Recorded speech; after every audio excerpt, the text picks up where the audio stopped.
Sebelum lanjut ke videonya, sempatkan waktumu menekan tombol subscribe untuk membantu channel ini lebih berkembang. Terima kasih.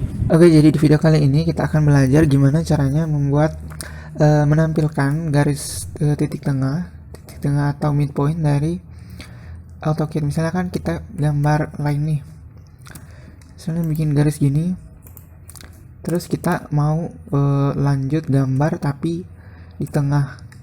Ini kan gak ada nih tandanya kita udah di midpoint atau di tengah. Kalau di ujung ada begini, sementara di tengahnya belum ada. Untuk nampilinnya, caranya kita ketik perintah osnap. Osnap ini, osnap. Lalu kita checklist di midpoint di sini. Checklist ini. Oke. Selain midpoint sebenarnya ada banyak pilihan lain, tapi semuanya bisa kamu checklist atau kamu bisa pilih beberapa. Kalau saya sendiri menceklis semuanya biar gampang. Lalu klik OK. Nah, sekarang kita bikin lagi line